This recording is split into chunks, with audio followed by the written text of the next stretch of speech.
preschool and after-school programs are participating in activities to celebrate various women in STEM with a focus on inventions and chemistry. We have Harmon Swim Center hosting a women's celebration swim on March 19th. And the Athletic Center is displaying a bulletin board of women in sports with a focus on women from Oregon schools, and professional teams. At Elsie Stir Center, we will be hosting a women's clothing and accessory exchange on March 10th. At Garden Home Recreation Center, they have a photo montage of influential women in history posted in its main hallway. So lots of great things happening around the district to celebrate both National Disabilities Month as well as Women's History Month. And thank you, staff and teams, for participating and showcasing those opportunities to our community. Thank you, Heidi, so much. And thank you to the entire organization who's finding ways to celebrate this in various ways. Next up, we have audience time. And my understanding is we have written testimony that we have received, as well as a community member who'd like to give live testimony. I think that's Tom. And we'll have Heidi will do timing probably. But welcome, Tom, and you can go ahead and provide your testimony. Can you hear me? Can you hear me? I can. Can you see me? Or do you care to? I don't care if you see me. Okay, go ahead. We can see and hear you, Tom. I'm not wasting time. I'll start right now. Good evening, all. My name is Tom Yort, 15715 Southwest Division Street, Beaverton. I'm a member of the Friends of Cooper Mountain Nature Park. Our written testimony to the board concludes, quote, "We request that THPRD place Cooper Mountain as a line item under local share dollars in your upcoming 2023-24 budget. We are asking Washington County, Beaverton, and Tigard to do the same," unquote. Though Metro has the primary responsibility, it is looking to partner with benefiting jurisdictions in securing lands on Cooper Mountain. Hence, THPRD's local share dollars are an appropriate funding source by which the district can participate in expanding Cooper Mountain Nature Park. In short, these local commitments can leverage millions of Metro green space dollars for Cooper Mountain, which is something we really support. Also, setting aside local share dollars meshes perfectly with the intent of the 2019 Metro Parks and Nature Bond measure. Expanding Cooper Mountain Nature Park will exponentially increase its value as home for a diversity of birds and animals, as well as rare native plants such as Oregon white oak, Oregon orchid, and pale larkspur. According to Metro, the minimum size to protect habitat and diversity is 700 acres. Cooper Mountain Nature Park now occupies only 231 acres. The park is accessible to large and diverse urban and suburban populations in Beaverton, Aloha, and Tigard, totaling 200,000 to 250,000 persons. The park is closer to this population than more distant nature parks, excuse me, such as Forest Park and Chehalem Ridge.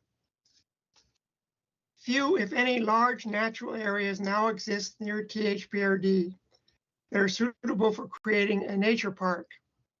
Even the opportunity to expand Cooper Mountain Nature Park will soon be lost due to the planned development of 5,000 home sites near its boundaries. Thank you very much for having me. Thank you, Tom, so much. I want to make sure that Heidi can read off the testimony we received, and then we can talk a little bit about Cooper Mountain. Should that be myself or Tia? I wasn't sure. That's a good question. I don't mind. Go ahead. I know I'm You late. go, Heidi, if you have it up already. Um, and I don't have it up. So hold Okay. on just one moment. I can. The joy of living in the digital world here today. I'm I really have it. I excited have to be it. I back can in do it. person at some point. Okay. I'll do it. Ready? Okay, so this is from the Cooper Mountain Nature Park. Subject is Metro Bond Local Shares 23-24 budget request. We wish to thank THPRD for its long and fruitful partnerships with Metro, which has greatly benefited our community over a long number of years. We appreciate that THPRD has taken the lead in our area to protect and restore habitat to create the care for parks and trails that connect our community to nature, as well as building resilience in the face of climate change. Last year, THPRD received an allocation of $8,628,870 from Metro designated to support THPRD's local share projects. Subsequently, you approved 4 needed parks, trails, and natural area capital projects. We wish to see THPRD build further upon that success. THPRD has consistently directed attention to the need to expand the Cooper Mountain Nature Park, even when it has slipped the minds of other jurisdictions. Last October, the Friends of CMNP issued a request for action to Metro after it became clear that Metro's land acquisition effort in the Cooper Mountain target area urgently needs to be brought out of its moribund state. In the 20 years since the initial Metro natural area bond measure passed, only 1/3 of Metro's 700-acre natural area core component acquisition goal for the 5,000-acre Cooper Mountain target area has been purchased. With all but 5 acres purchased well prior to the opening of Cooper Mountain Nature Park in 2009, the preponderance of sensitive nature resource areas on Cooper Mountain remain unprotected, and development is on the horizon with the city of Beaverton's impending annexation of the area. Just this past April, the Metro Council restated within its 2019 Parks and Nature Bond Measure Refinement Plan resolutions its intentions that Cooper Mountain target area hosts a regionally significant natural area with a core component of 700 acres to support a diversity of plant and animal life and sustain key biological features. However, as previously mentioned, our progress toward the 700-acre objective has been stalled for years. Metro has indicated that it does not want to fund all the necessary acquisitions on Cooper Mountain alone. It would like to see partnering by the benefiting local jurisdictions. We recognize and appreciate that Metro must take the lead in the bond-funded acquisition of the additional land for the nature park. We likewise believe that local jurisdictions, namely Beaverton, Washington County, including Aloha, Tigard, and THPRD, need to commit dollars and resources in support of the target area objectives for Cooper Mountain. And the best path of which to do this is through THPRD's dedication of a significant percentage of its local share funds to Cooper Mountain. We request that THPRD place Cooper Mountain as a line item under Metro local share dollars in your upcoming 2023-24 budget. We are asking Washington County, Beaverton, and Tigard to do the same. Thank you, Tia. Mhm. Just to talk a little bit about Cooper Mountain, appreciate the activism, the passion for this beautiful park, and I hope Friends of Cooper Mountain know that we love it just as much as y'all do, and we are hustling. My understanding is several months ago, we did vote on local share and where those funds would go, and we can get you that information. But my understanding is those are in progress, and Doug Menke can provide any additional info there. And you'll hear in our committee liaison updates some of the work that we're doing to make sure our local jurisdictions and our local leaders know just what an opportunity we have in Cooper Mountain. But really appreciate your enthusiasm and support and the keeping us accountable. And I promise we're hustling. So thanks so much. Yeah, really, the only thing I would add too is that acknowledgement that we did appropriately place a variety of different programs in front of Metro for our local share, and those projects were accepted. There may be some additional funds from local share. We'll wait and see as those projects fully develop it. But unquestionably, our system development funds are appropriate access points as well for additional acquisition. So we will be bringing recommendations and options for the board to consider, probably in the next couple of months here. Thanks so much, Doug.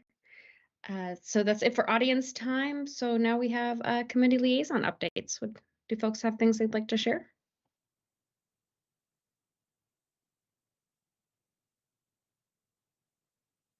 Alfredo, go ahead.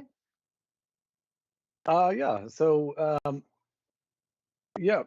Speaking of Cooper Mountain, we recently had a great group of a cross section of elected leaders and/or their staff um, on site to take a tour and learn more about what is currently happening at the park. And we had folks from state, regional, county, city of Beaverton, city of Tigard there. And I think, I think the common thread for everything is, once you're at the park, once you're in on the trails, in the trees, you're looking out at the prairie that are so unique to that place. And you're hearing, sometimes the silence, and it's really spectacular. And I think it moves people to have that alignment of the common value to not only protect what we have, but find ways to help it, maintain access for wildlife and for people alike. And so it is something that resonates with people. If they haven't been in a long time, they really appreciate being back. So that is part of the work that us, the board of directors, are doing, and we will continue to do that to connect our local decision makers with the physical park and share the opportunities that are there to make it a crown jewel of our area for generations to come. So really wanted to highlight that. I will pass it over to somebody else. Thank you so much, Alfredo. Tia? Thank you. Yeah, so actually I had a meeting with Beaverton City Councilwoman Tivnon a few days after you guys did that, and she raved about the tour and all the knowledge that the staff did. And so I want to thank the staff for being able to educate us all always about why we intentionally do the things that we do and what everything is for, and the beauty and the gem that Cooper Mountain is. And she was so floored by it. She actually took her son out the very next day and did the whole tour so she could give her son the tour. So it was very impactful, and she saw the beauty and the beauty of it all. And she has family coming in next week, and she's so excited to show it off. So it's a tourist destination. It's a jewel. It's something that we all need to protect and hopefully expand. And I know that's the priority for all of our board members here. I also, last month, Nature and Trails met, and so we have a lot of new people on the advisory committee, which is so awesome, and everybody's really excited.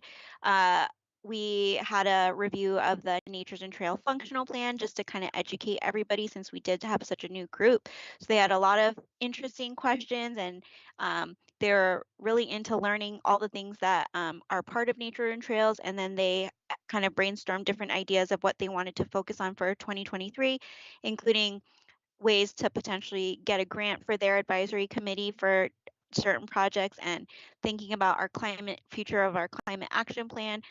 So they're a really engaged group, and I'm really excited to be sitting there with them and just listening to all of their ideas. And so yeah, it's just wonderful. So thank you to staff for Bruce for being a great liaison leader and always having the right answers, or being so willing to educate everybody, whether it's at Cooper Mountain or sitting on Zoom. So thank you so much again for everybody's efforts. Bruce is the MVP. Yeah, go ahead, Heidi. Thank you. And thank you for all the coordination from staff, and you, Felicita, for pulling the ropes to get folks out and up to Cooper Mountain. It is a gem. I'm sorry I wasn't able to join you due to illness, but I will say it's great timing because it is budget season. And so your letters and testimony and interest in Cooper Mountain and the work that we're doing moving forward, looking forward with our budget, it's very timely. So thank you to those who are have provided testimony and interest in that. And I will just report quickly that our pension committee met this past month in February, and sort of identifying what our role is continuing as a committee. But one of the wonderful things that is coming out of the committee as of late is some FAQs and questions so that pension plan participants can better understand how the plan works and understand, sort of its past and moving forward. We know there's been a lot going on with the pension plan, and, wonderful things are happening at this point. But I do want to thank the staff who are involved in this for putting together those FAQs and for taking the questions that THPRD staff and pension plan participants have. We want to continue to have, communication with pension plan members to make sure that things are clearer as to, where it's at, and understand how the plan works. So thanks to the committee for that. And that's it for me. Thanks, Heidi, and thanks to everyone for all the various ways that you show up and engage and cheer our community on and our staff on. And it's just, things are going well. Happy March. Next up, we have consent agenda. Do we have a motion to approve? Alfredo, you are muted. So I have a guess what you're saying. I was wondering if I could go back and just say one more thing. Oh, of course, on the board time. Sorry about that. So I would be remiss as the lone male board director today on International Women's Day in light of our proclamation. Just to, I just want to put in context to remind just anyone listening, and just that what a moment, an era that we're in right now in this region in Washington County, in particular, with strong female leadership at nearly every area of government, including this board. It's something we almost get used to now on a day-to-day basis, but when you zoom out on the historical arc of how things have been, it's an incredible era that is not lost on people like my 8.5-year-old daughter, and I'm sure plenty more. And I want to just say, the women serving on this board were such helpers and mentors, and just empowering folks like me to kind of discover my own leadership potential. And I really just want to say how much I appreciate you all and all the other electeds and volunteers and staff and people doing this thing. It is a special thing, and I hope by the time my daughter is of age to do something similar, it's a little more ordinary that this is, of course, this is how it is. So that's all I wanted to say. So I wanted to make sure I added that in. Thank you, Alfredo. That was very sweet.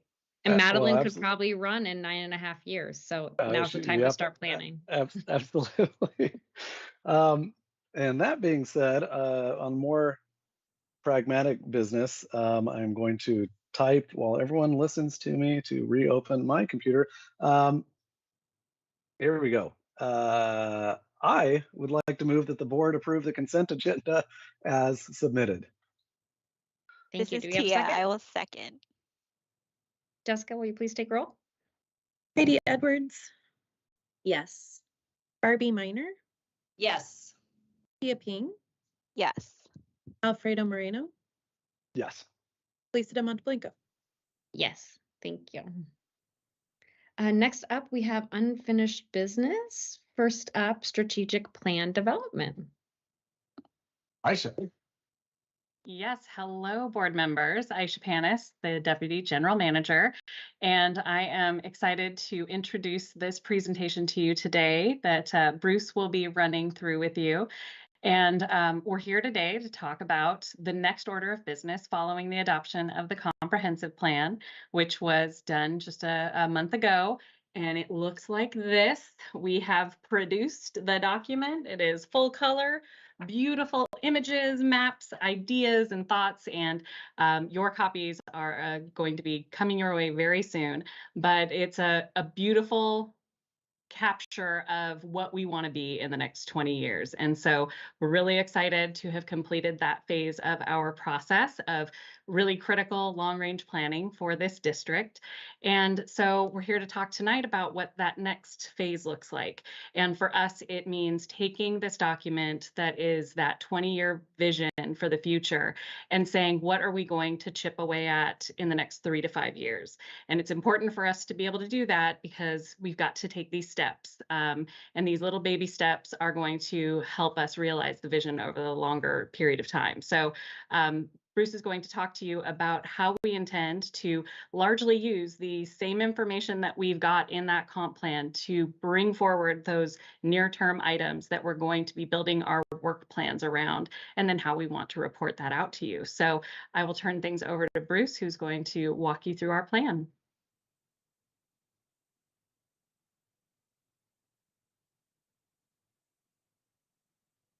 Good evening, board members. I appreciate your time. And one of the things I love about my job is I get to be the nature and trails manager, but I also get to coordinate and get involved with staff from other parts of the district, because I really think, like, we need nature, we need recreation, we need sports, we need aquatics, we need all this stuff to make a great community.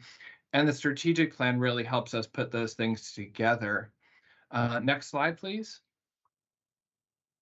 So recall the comprehensive plan that was just adopted has 7 goal areas. These are kind of our North Stars, if you will. And within those, there are 21 recommendations which unlock some really bigger projects that are important to help each component carry out the kind of more daily or annual work, if you will. Next slide, please. When we dig into each of those 7 sections, there's a lot of richness there. In the sections that have objectives and principles, there's at least 30 of them in each part. And then when we look at some of the ideas that came out of the Vision Action Plan, each goal area has at least 20 of these things. Next slide, please. And if we start to add and multiply and do things with them, it ends up being a lot of possibility. And one of the things that's great about the strategic plan is we don't have to get scared by that giant number. Next slide, please. But what we can do is we can think about that as a lot of wonderful things that we can do for and with the community by looking at all the possible folks who can get involved. And for staff, of course, that's going to be team leaders, individual staff, but then we have partners from the community, we have community members, we've got board of directors. There's all these different ways for folks to get involved, and that's pretty exciting. So getting a little bit more into detail, next slide, please.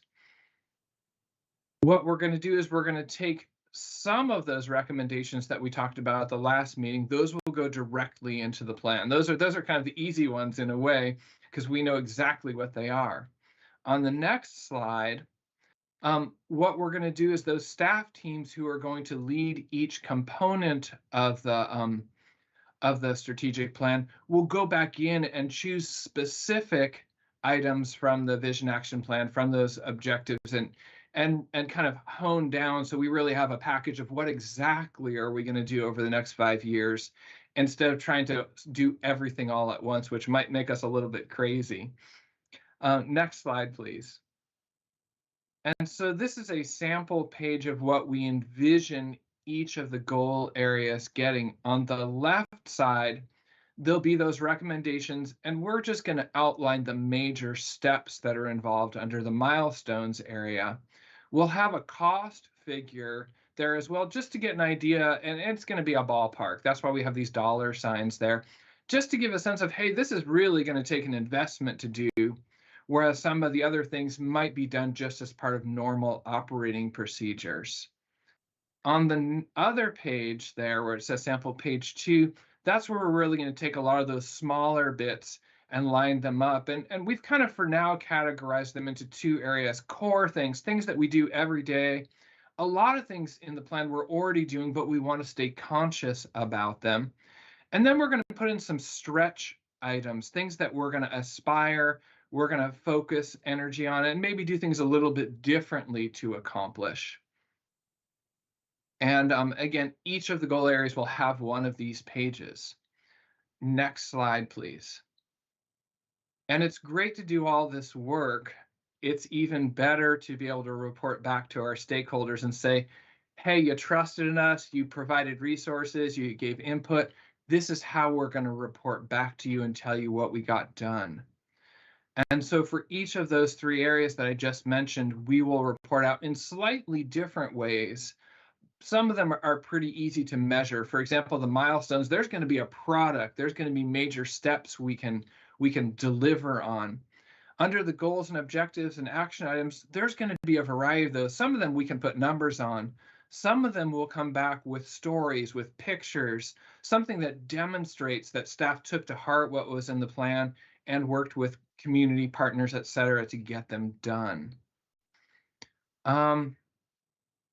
Over the next couple of weeks, staff are going to get together and we're going to pull all those pieces that I just mentioned into a pretty darn good draft, kind of a final draft, and we'll bring that back to you in about a month. Next slide, please. And you can see where we've come from and where we're headed. So we're right at that gold star in the center there, and a lot of good work's been done. A little bit more needs to be done to get us past the finish line. But it's coming right up, which is exciting because that also overlays with our CAPRA certification, which we've all been working on in various ways. And with that, if you can go to the last slide, I'm happy to answer questions or take any input that you all have for us. Thank you, Bruce. Appreciate it. And I love the idea of some stretch goals, pushing ourselves, but being gentle, maybe if we don't hit those. Any questions or concerns, ideas from colleagues? All right. Thank you, Bruce. You're out of the hot seat. You're very welcome. See you next month. Okay. Next up, we have legislative updates from Kylie and a resolution.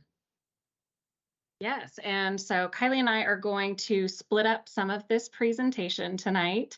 I have the first few slides, and then she is going to get into what I'm sure you're just listening with such anticipation for, which is the doings in Salem. So if we can start on the next slide.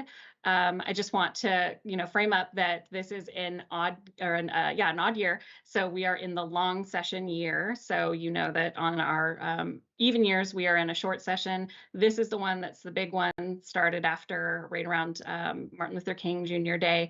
And we have a constitutional end date in late June, but I think the target is mid-June to complete all of the work of this legislative session. And the big focus, of course, on this year's session is getting that 2-year budget adopted to guide how we're going to be seeing the state spend funds over the next couple of years. On the next slide, we wanted to come to you and share with you that we've got some confirmation on the priorities. We wanted to bring these forward because we had input from you previously a few meetings back. And so we did use that information on our statewide legislative platform, and we had some confirming conversations about what's going on in Washington, D.C. to make some conforming sorts of changes to our federal platform as well. So just why this is important to us is because when you all tell us what is important to you and you have reached consensus on where we should be focusing our energies on tracking on years when there's thousands of bills, that helps Kylie know what to look for. It helps us move quickly when we want to support something, when we want to raise concerns about something. So kind of focusing in on what our key priorities for our district really help us do our best work legislatively. So we have these updated platforms, and in the next slide, we'll talk a little bit about the federal side. And the only real change to this from years past is that we've added the one in the center. So that climate adaptation and community resiliency item is a new one for us. And all these other ones have been our focus areas for a while, and they're largely based around the 3 pillars of NRPA. So the social equity, the conservation, the health and wellness, those are all part of kind of the overarching park and recreation scheme. Active transportation has always been a key priority for THPRD because where we have found success in working at the federal level has been achieving some funding and ease of building trails, and so that has remained a priority for us. But climate adaptation is something that we've been talking about as a region more and more and more. And you know where you've heard about this. It's about the wildfires. It's about water scarcity. It is about emergency management, the emerald ash borer. It's all these things that really are hitting us right where we are in all of our spaces. And so we want to be watching very carefully for what's happening within that realm. On the next slide, we have the updated state priorities that you confirmed the last time we came to talk with you about that. And so these ones are a little bit different. That climate adaptation one is also key for us at the state level, but we have a little bit different focus inside the state. So local agency control and authority is important to us because it's where we are able to share, like, we're concerned about this issue. This is an unfunded mandate. It might be a good idea, might be not so great. It might take away our ability to do the good work that we do. And so we watch things very carefully for that. We also are very keen to see what's going on in the conversation around system development charges, because that is such a critical funding stream for us in serving our growing community. And of course, equitable access to park and recreation has been a very important thing for us because of our overarching Access for All initiative. Finally, the state funding for park, rec, and trails. There's been threats from that in the past, and the funding that has traditionally been allocated for park and recreation that comes through in grant programs. We just want to make sure that those funds remain present in the budgets and do provide us with additional funding to do great things within our parks. And we've been recipients of a number of grants, and we just really want to ensure that that program continues. So those are our state priorities. On the next slide, I just wanted to share sort of where we're at on the federal side. We've been working with our consultant in DC, Smith Dawson Andrews, and they have been sharing information as it quickly rolls out regarding the congressionally directed spending that we've heard about through Senators Wyden and Merkley's offices. And then just, I think earlier last week, we were given information about the House options for seeking funding. So we did submit with board support a couple of applications for that congressionally directed spending last week. And so one is related to emergency management and preparedness and sheltering. The other is related to wildfire mitigation. We submitted both of those requests to both of our senators, and our hope was that when the House requests came through, we would be able to submit those same requests to our two congressional representatives. Unfortunately, the House took a different approach with what funding they would allow, and the wildfire mitigation one was not one that was going to be eligible for funding. So that one is a no-go on the House side, but we are still pushing forward for consideration to both Congresswoman Salinas and Congresswoman Bonamici, the sheltering and emergency management request. So that is what's going on there. And we also had the opportunity to introduce Smith Dawson Andrews folks to our newest member of the Park Services team, our grants administrator, Leilani Garcia. And so they have been having a lot of great conversations and doing a lot of strategizing around benefiting us at the federal level. So next slide, please. All right, so I'm going to turn it over to Kylie now, who is going to tell you all about the activities down in Salem right now. Yes. Hello, everyone. So lots of bills. I love that, Aisha, you did that with an exclamation point, because there are lots of bills happening. Right now, I think we're tracking just over 100 bills that are specific to THPRD and things that we want to track and monitor that align with those priorities that Aisha outlined just a minute ago. We have about 15 to 20 of those bills that are either active or moving, or that we're watching more intensely because there's something happening with them right now. So I'm going to highlight a couple of those with Aisha in the next couple slides and talk through those.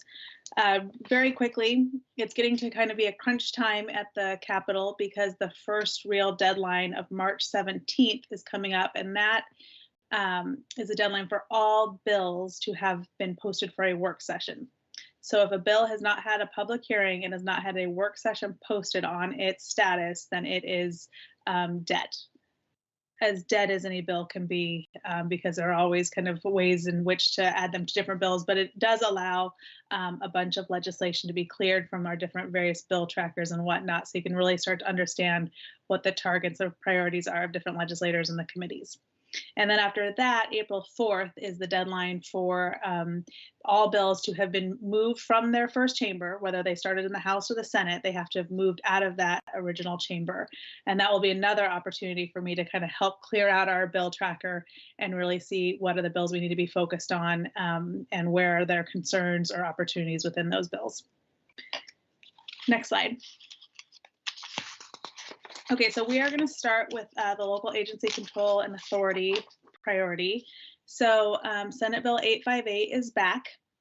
This is the children's district bill that was Senator Riley and his wife Kate Riley in the past. It just had a hearing this afternoon. This bill is an exact replica of the bill that was brought forth in 2021. So we did submit a letter on behalf of THPRD to highlight that we had raised concerns previously, and we continue to have those same concerns, especially as they have not been addressed, about the involvement of the BIPOC community in the creation and development of the need for children's districts, and also how those would work, how the competitive grants are figured out, how the people who serve on that board, all of those things that didn't take into account and didn't have folks from across our community at the table when they were developed, and they still haven't. So we went ahead and submitted a letter this afternoon. It is unclear right now. A lot of senators are willing to put this forward as in honor of Senator Riley, and also just recognizing that this leaves it up to the people and their words. So we will continue to monitor and be active in the coalition of different people who are raising concerns. And as in the past, it is the same kind of group of different people who are expressing the various concerns, from compression to the fact that you can do a lot of these things already, and there's these different funding avenues that are already existing to support these kinds of programs for kids outside of school. So we'll keep a close eye on that one, but it is back. And then on the next one, House Bill 3515, this is actually a bill that has been put forward by Portland Parks. And I'm going to kick this over to both Doug and Aisha to talk a little bit more about what this bill does and get some feedback from this group to see how you'd like us to move forward. Go ahead, Thank you, Aisha. Kylie.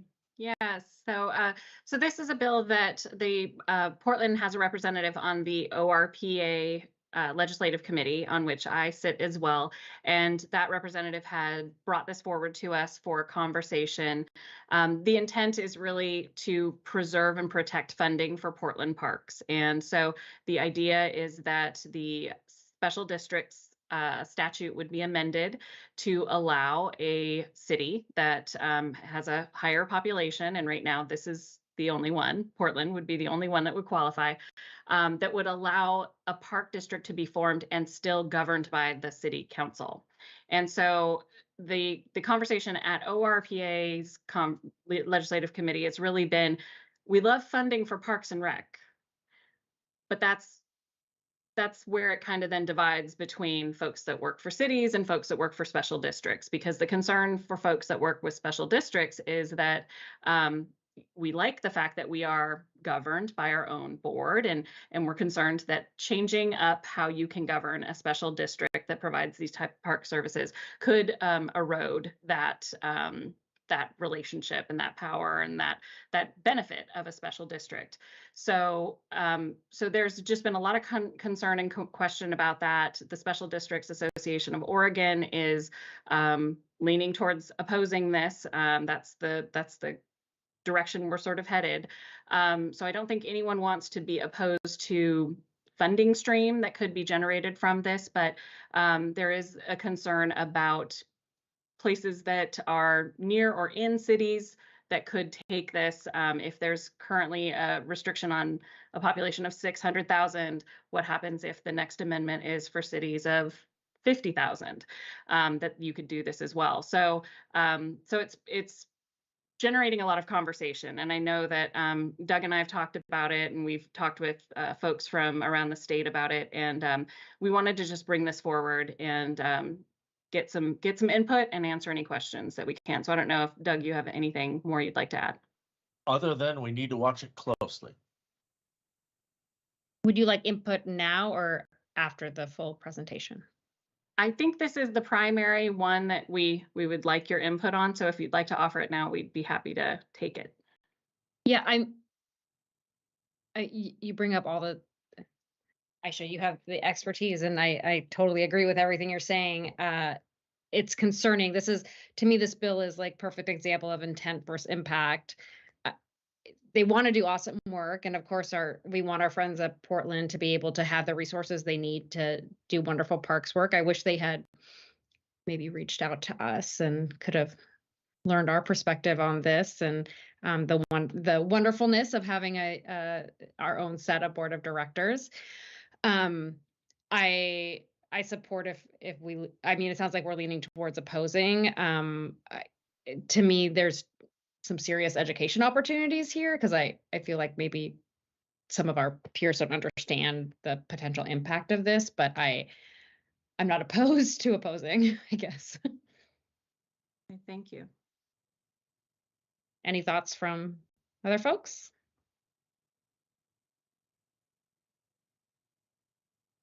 I just more had a clarification question. So, I mean, they do need a funding. Are we saying that if this passed, this could potentially alter the way THPRD does work, or since we're already established that it wouldn't really relate to us, but it's more of for the future of other special districts to Sure. form? So that came up. And so just to clarify, this would be a statutory amendment to allow a city to govern a special district that's created. The bill would not create the special district. That would still have to be a will of the voters decision. But the reason why this is a concern and a suggested amendment that came up in the conversation at ORPA was, if there is already a special district present, could you say in the bill that the city couldn't do this if there's already a special district serving that area? If it's an area without any sort of district representation, like maybe that's okay, but the potential to take over a district or encroach into a district could have major implications for an existing district like us. And so if this was something that Portland did, but then somehow things changed down the road that any city could do, that would certainly have implications for us as a park provider. So I'm sorry, I don't know if I exactly answered your question. No, you did. I mean, Okay. And is there not a way that we can say like we would support it if they put in the amendment that already established special districts wouldn't be affected by this or couldn't be taken over by like a city council and would just remain in? Because I feel like it just depends on what kind of resources each city has and where they want to go or what's already set up, right?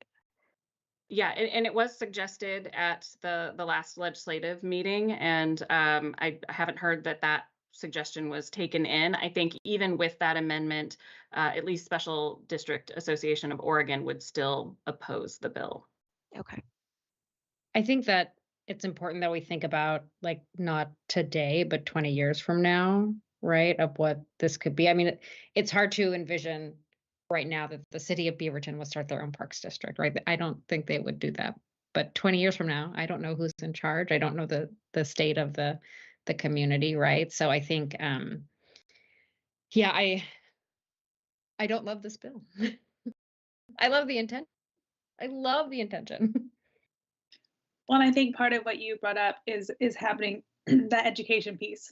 I think they did, Melody with the parks on the ORPA call, and others have been receiving feedback and having some of those conversations about where exactly some of those concerns are. So I think they are starting to understand what those various impacts could be for existing special districts, which is, I think, helpful to the conversation. And I think that education piece is critical because, I mean, we know how many times we've had to explain to our own patrons, right, that this is we're not a part of the city, we're not a part of the county, right? We're our own jurisdictions, and we can't expect legislators to know everything. That's not fair. And so maybe this is an opportunity to educate what special districts do and how park special districts are the best. So I'm gonna reframe this as an opportunity. I would agree, and I think coming out opposed. I mean, I don't know if this is just off the top of my head, but coming out opposed is a much stronger language where it creates a need for conversation versus kind of being wishy-washy about it and saying like, if you put this, not, I mean, we saw with SB 858, they can bring it back again once they like edit it, you know, but being able to say that we're opposed and for this specific reason and we would need something changed to protect us or protect existing special districts, then that's like a completely different conversation.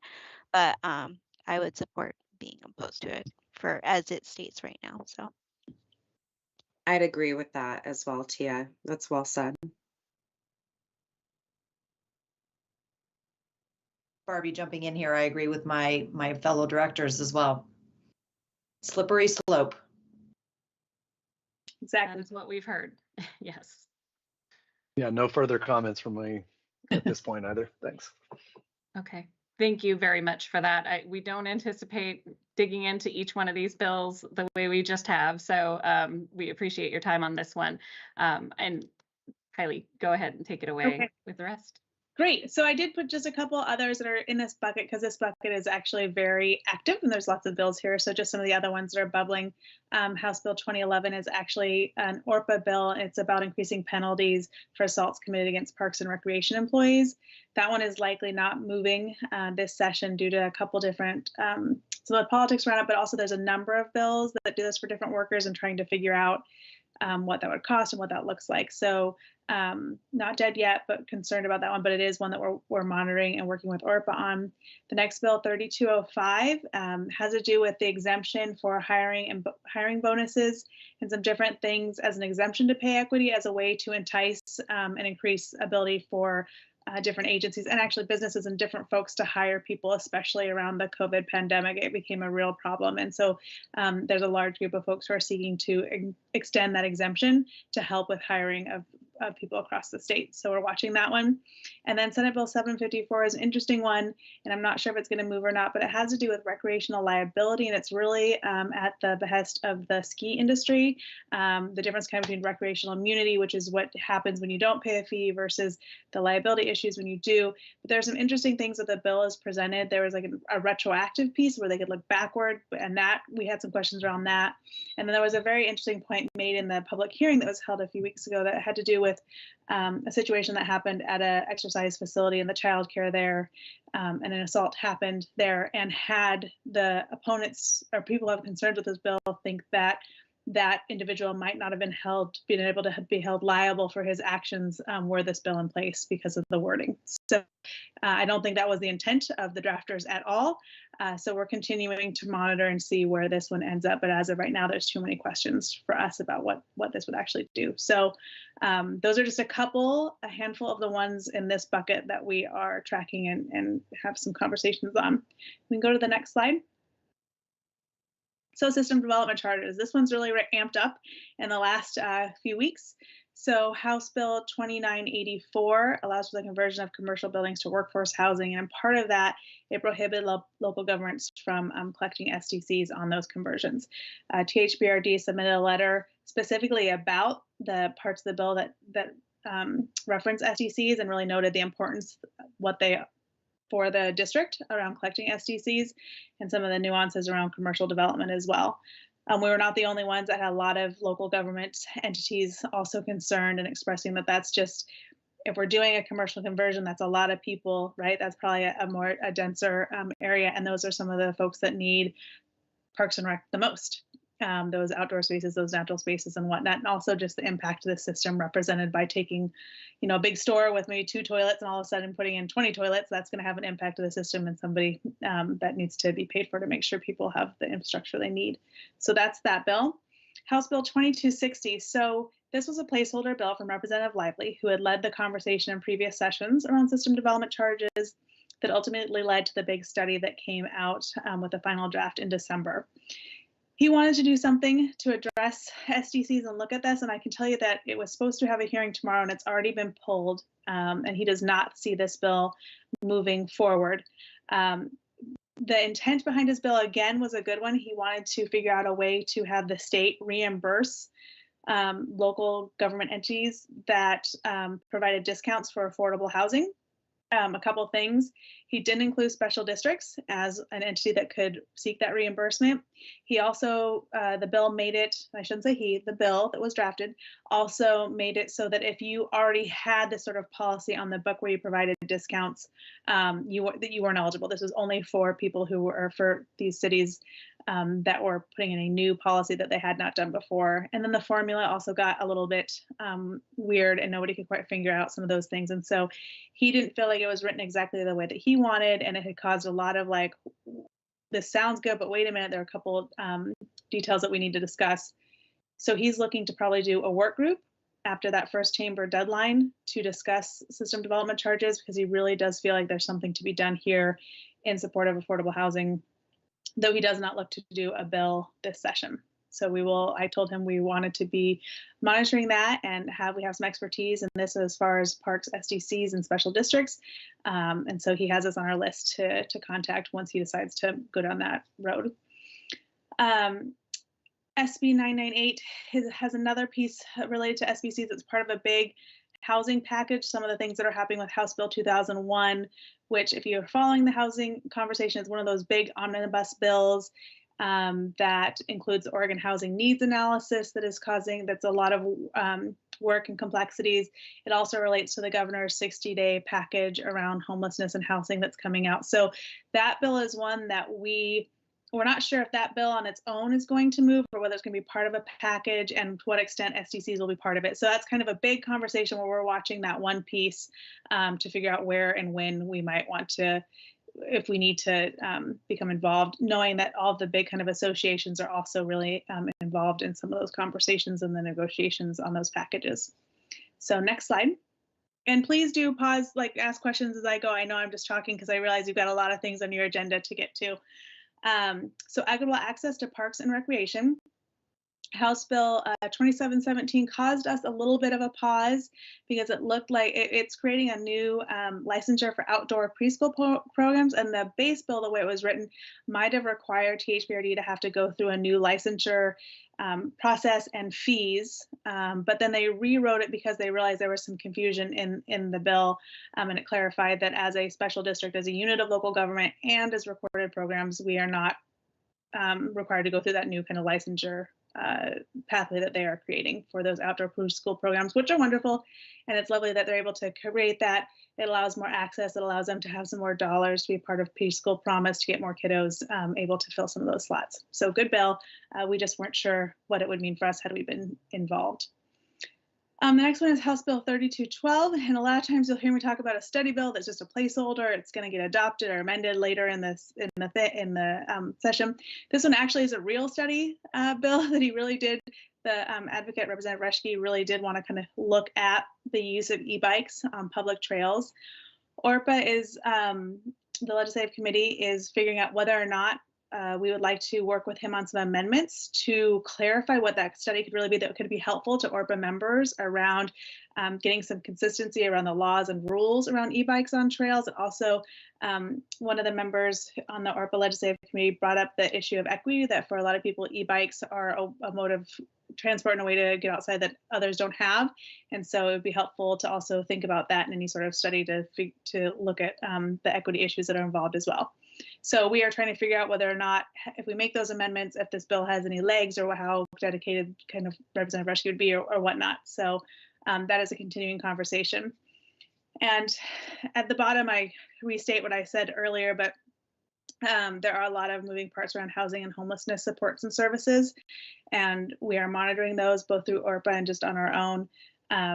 So there's lots of big negotiations going on, and I want to be mindful of where and when THPRD's voice is most helpful, and also recognizing that in the middle of a negotiation, what we think might be an issue is still being worked on, and it's not really helpful to just say, oh, we don't like this one part when we're not quite sure what that end result is going to be. So we are going to continue to monitor all of those and see how those look. So next slide. Kylie, just quick question. Yes. Who's the chief sponsor for the e-bike? Representative Reschke. He's a Republican, and I'm forgetting where from. I was just curious if it was Graber because I know she loves her e-bike, so I was curious. Well, that is helpful information because if we do move forward, we'd have her be, see if she might be willing to jump onto that bill to support e-bikes and their use. She loves her e-bike. She's posted about it on social media. Very helpful. Any little tidbits like that are always welcome, everyone. I love it. Okay, so state funding for trails, parks, and recreation. This bucket has not been as active because really we haven't moved into the kind of the deep budget part of session yet. The department did have their informational hearings in early February, but as Aisha talked about, we had the revenue forecast, I think on February 22nd. The legislature and Ways and Means are moving into some of their reconciliation of this biennium's costs and funding, and then we'll move to the legislative recommended budget. We're a little bit behind because we had a new governor, new, not just a new term for them. And so we got that budget in late January, whereas usually they unveil the governor's recommended budget in early December. So we're expecting those conversations to really ramp up, and we'll probably have more to say about this as we learn more about what that looks like. We did submit a letter on one bill that had to do with the after the summer and after school learning and enrichment grant program that came out during COVID, and they're trying to figure out, instead of having one-time funds, have that be a funded grant opportunity moving forward. So we were able to submit a letter about supporting that, seeking it to go further, and then being able to talk about some of the really great things that THPRD did with the funds that they were awarded. So next slide. Climate adaptation and community resiliency. Another place that we offer testimony again is on House Bill 3016, which establishes Community Green Infrastructure Grant Program, a fund, and a task force around advising ODF around urban tree canopies. It was called the Tree Bill. Lots of support for it, lots of people who testified about the different ways in which urban canopies impact cities and the climate and whatnot, and we were able to be part of that. And I think you mentioned earlier, Aisha, the ash borer piece of the saw, and there's some assistance that could be brought forth in this. So we submitted testimony in support of that bill. House Bill 2835, this is a smaller bill, but it is an opportunity for the district. Representative Evans has a bill where he would like to establish a pilot program to award grants for recreation fishing facilities within the UGB. Right now, however, the bill only says that cities, counties, and nonprofits would be eligible. So we are working with him on possibly adding special districts just to have that opportunity, and work with him to get a few more sponsors on the bill for it to move forward. So those are some of the pieces. There are lots of other big packages as well about the Global Warming Commission and different things that are moving forward. So we are watching all of those around emission changes, community resiliency hubs, trying to see which ones really are gaining traction to be able to participate in. So that is community resiliency and climate adaptation. Next slide. Okay, I think this is back to Aisha. Should I also just mention really quick, we are April 4th doing legislative visits down in Salem. So I think we've got a good amount of those meetings already squared away with the legislators. I was really just disappointed. I heard from Senator Steiner that she is not available when she thought she was going to be available in observance of a religious holiday. So she won't be on our list, but I think we've got almost everyone else. So that should be a good day of meetings for us. All right. Can I Thank you, just Kylie. confirm, is it April 4th or April 5th? Oh, did I say the wrong date? I think our hold is on the 5th. On the 5th, April okay. Yes. That's Sorry, what I April have 5th. on my calendar. Didn't want anyone to have a panic attack, but yes. Sorry, I have a held the family 5th. birthday on the April 4th date, so that's why when I say that, like, it just comes out. My apologies. I didn't mean to give anyone a heart attack. I take that back. No worries. I have it on my calendar to participate, so I want to just confirm. Thank And you. I'm so happy you do. So April 5th, we've got a good lineup so far. Great. Thank you very much, Kylie. And, thank you for your patience as we worked through some of those. We wanted to give you a representative sample of what we're seeing in those different priority areas. If you are interested in reading all the bills that we are tracking, we did send out the bill tracker to you this afternoon.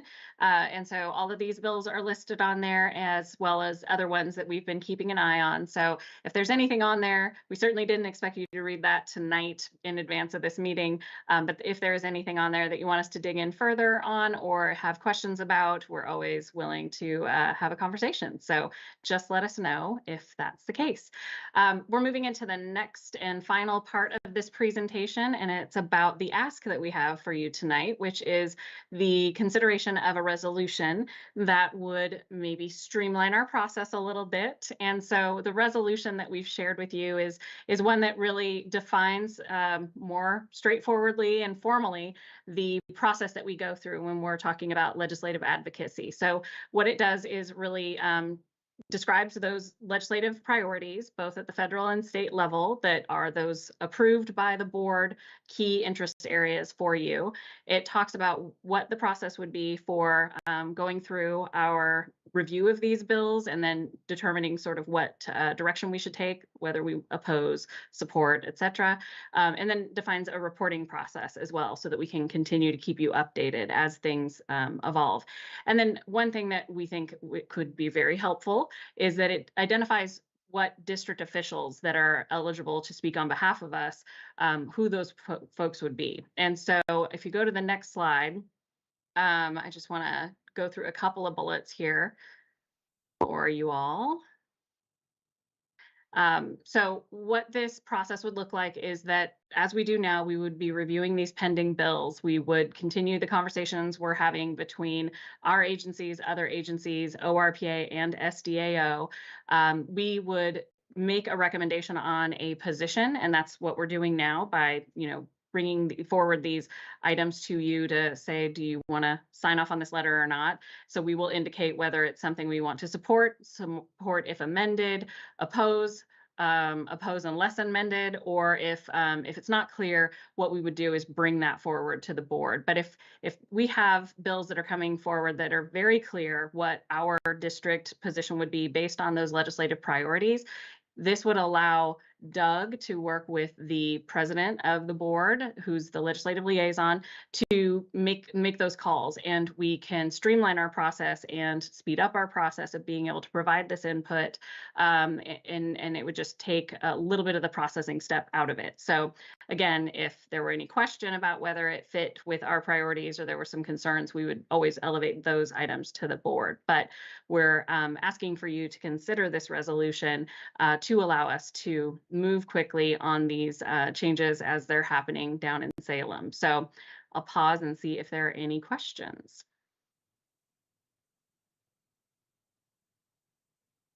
I appreciate all the efficiency this brings. So thank you. And I know there's things just happen so fast, and Kylie can't call each one of us as she tries to navigate all this in Salem. So I have no concerns about the resolution. And this maybe needs to be a conversation offline. I'm just wondering about SDCs, and, at least how I'm viewing it is that legislators want to, cut most of them because they are one barrier to affordable housing. And I fully understand that. And I feel like we're over here doing really thoughtful work, the hard work of like having tough conversations of what does it mean to reduce SDCs. I just feel like we should do a roadshow. This is pretending money and time is no issue. I feel like we've set such a good example, and like it took a long time. It wasn't quick, and I don't know. I'm just processing because I just feel like the conversations are, well, we have to cut SDCs. And I get where that comes from. And like, I'm much more interested in holding electeds accountable to at least having conversations about what it would mean to cut SDCs. But I don't know that you can put that in a bill. So thank you for letting me process. No, that's very fair. And I think that if there is a work group or some opportunity along those lines, that would be a place where we could plug in and do some of that education and share some of the good work and the challenges that we've already gone through and what it means. And I will say that the SDC study that came out in December, we had some concerns with the draft that was released in October and shared back based on THPRD's your experience and the work that you've done.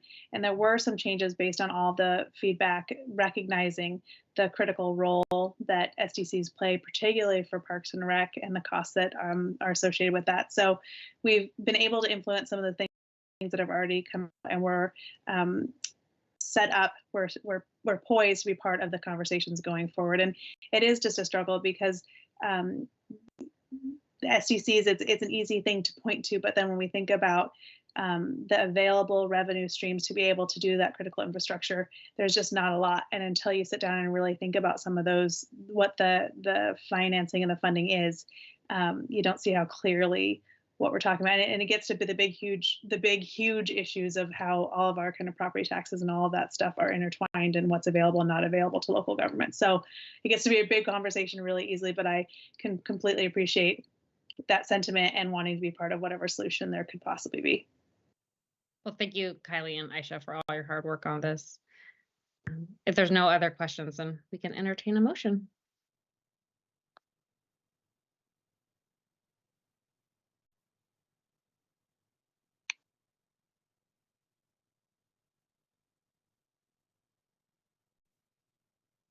This is Barbie. I'm happy to jump in and make a motion.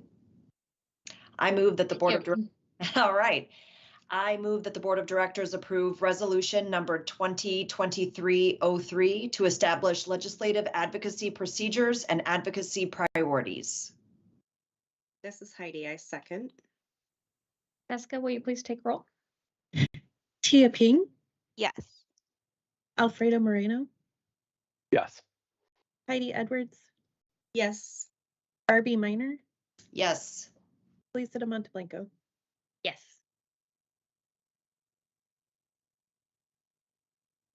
Next up, sorry. Thank you, Aisha and Kylie. Next up, we have new business, district budget priority around sustainable operating and financial models. Yes, we've got Aisha and Holly are going to present this. This will be the start of several different conversations we'll have proposing to have over the next 2 to 3 months. Thank you, Doug. So we're here to talk to you and do our first report out on a budget priority you identified this last fall as we moved into this coming budget year.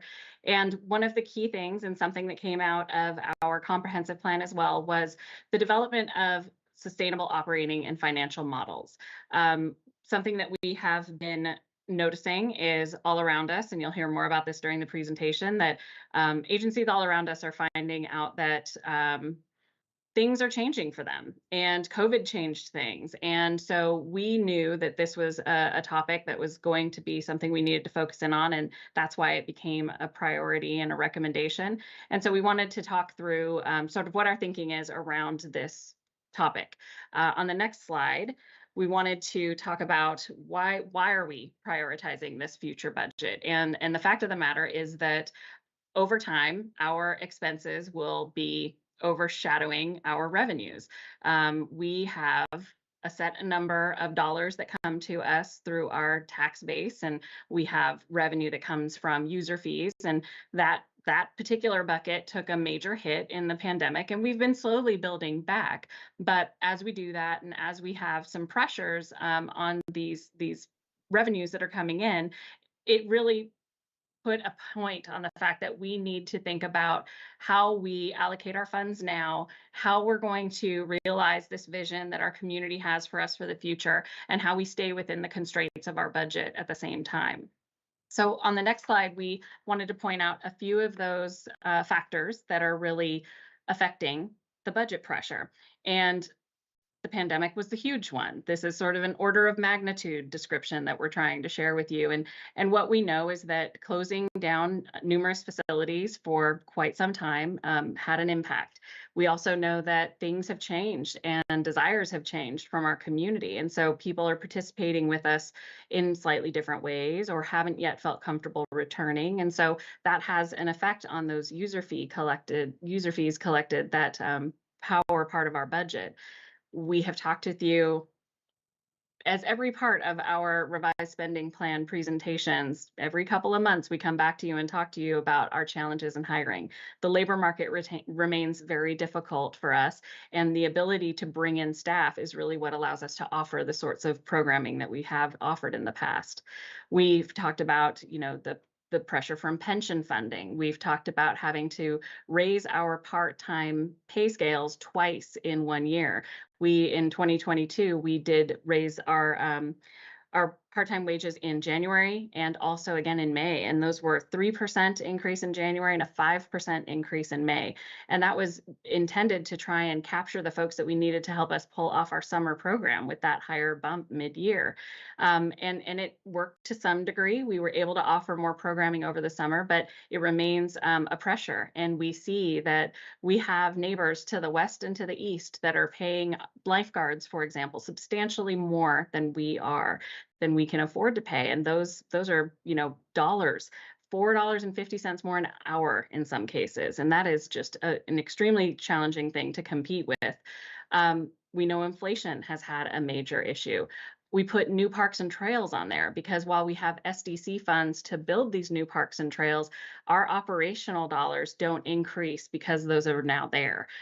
We get modest increases from homes that are built in our newly developing areas, but largely the cost to then care for these spaces is a further hit to our budget. And then, of course, class comp and pay equity, being able to recruit and retain our employees, the quality folks that run all these programs that try to bring people in through the door, that has a cost and is an impact to our budget as well. So combined all together, those things are really proving that we're not quite going to meet all the need for the dollars that we need, and that's over the longer term. So on the next slide, I want to turn things over to Holly, who's going to talk a little bit about what we're seeing around us. Okay, so the good news is we're not alone. And I don't know why, but that always feels good when you know you're struggling with a problem, that you're not alone with that problem. So we know that local governments across the country are dealing with the same problem. And to some extent, we've got a little bit of a good news situation in that we know our problem is coming down the line. While we're having some challenges today, we've got some forecasting information for you that we'll share this evening that talks about we're managing okay today, but looking ahead, we see some bigger challenges coming. Today, though, our partners in Washington County, they're having to cut their budgets pretty significantly right now for the next fiscal year. So Washington County is looking at a $25 million shortfall, and the city of Beaverton is looking at a $10 million shortfall. So the exercise we're talking about and what we're talking about is not unique and a common challenge that we're all facing at the local government. It's a budget squeeze. On the next slide, we can see some of the information that we shared with y'all at the mid-year budget meeting. Because we adopted 3 years ago a revised operating plan, it allowed us to be flexible, adaptable, and nimble as we've moved through the year. So every quarter, our managers within this district are looking at their actual expenses compared to the revenues coming in, and we're rebalancing as we go. You can see for this fiscal year that while we have an $8.4 million shortfall from what we projected in our general fund, we've still been able to get through the fiscal year by managing with our revised operating plan. So the process has been working for us. On the next slide, please. But we don't look the same as we did. And one of the things in preparing for this presentation that we talked about was your discussion at the board meeting when you talked about our values and priorities. And one of the things that you talked about when we got to the priority on focusing on rebuilding programming, it was the board of directors that said to us, we're in a different place than we were at the beginning of the pandemic. We've evolved. We've got to think about things differently. And it's really interesting how at the early stages of the pandemic, we were thinking about returning to normal, building back. We would talk about these phrases. Those phrases aren't working for us today. And as we've reopened, we're not the same THPRD that we were before the pandemic. And in some ways, those differences might not be so obvious across the district. For example, at your mid-year budget meeting, you had a lot of outreach from Stir Center patrons talking about the impact of the reduced hours and the closed days at the Stir Center. And what that really shines a light on, and when it opens, it's going to be open 4 hours a day, 5 days a week, right? So it's open, but it's not operational to where it was before the pandemic. We have 4 centers that are closed weekends. We have 3 centers that are closed on Sundays, and all of our centers have experienced significant changes to their programming, to their operational hours. There's a reason why the sign there with the business hours are blank, because it's changing, right? Our center supervisors have been empowered to try to adjust their schedules the best they can to meet the demand at their facilities. But the point is, we are not able to operate THPRD today within the resources that we have with the challenges we're facing at the operational level that we did before. And that's part of the story that we need to tell to the public, right? We need to be able to share that information, that we're not where we were before. And that's a question for us. What do we want to look like in the future? And what level of operations do we want to have? And what resources will it take to get there? On the next slide, please. Aisha is going to start off talking about where we're at with programming, and I'll pick it up. So Aisha, please take it away. Right. And Holly's talked about the evolution of our operation through the pandemic. And so where we are right now with our programming is that we're still doing a lot of the things that we were doing in the early days of the pandemic when our doors were closed. We could not welcome people in, and we were going out to where they were. We were doing events. We were doing mobile recreation. We would go out to parks, and we'd do fitness in the parks. And so we were doing at that time and have continued to do these sort of no cost activities out around the district.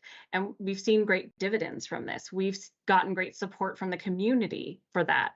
And it's something that we haven't walked away from and gone to do different activities. We have focused on still serving people in this way and trying to balance that with our limited budget dollars to also do things like reopen facilities.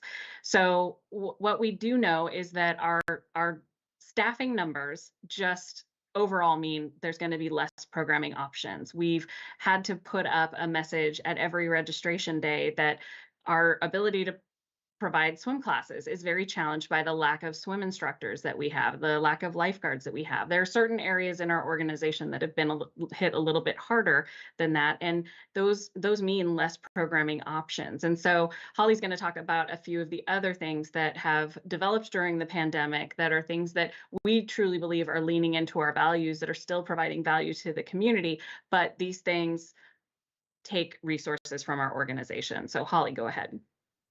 Well, one of the things that we want to talk, because, talking about budget shortfalls, it's hard. It's depressing, right? It's heavy. But one of the things that resource scarcity does is it forces us to be creative and adaptive and nimble and think differently. So we also want you to celebrate and feel good about the good news stories and recognize that we're trying to think differently and do our work differently to respond.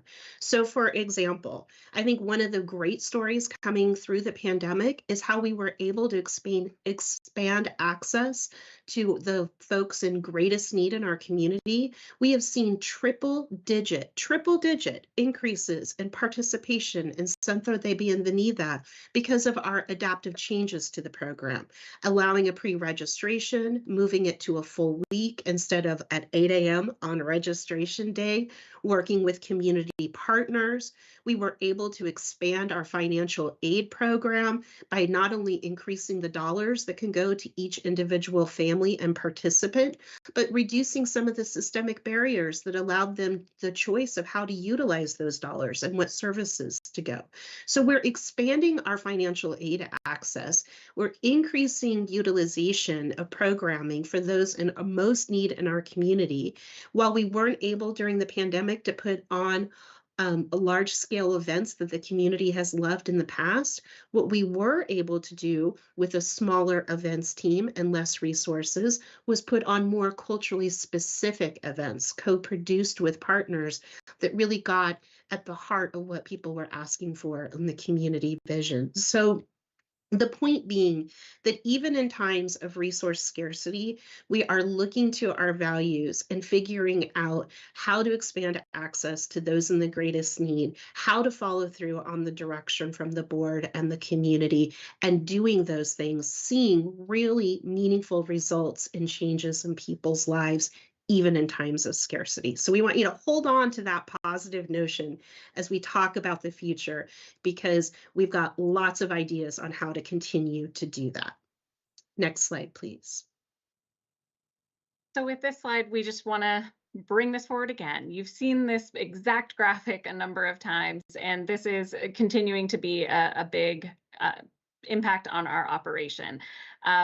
Something that Holly's talked a lot about with us is that, you know, it's a real catch-22. It's that there's these low staffing levels, which is great because we save money, but we need the people to run the programs to then generate the revenue.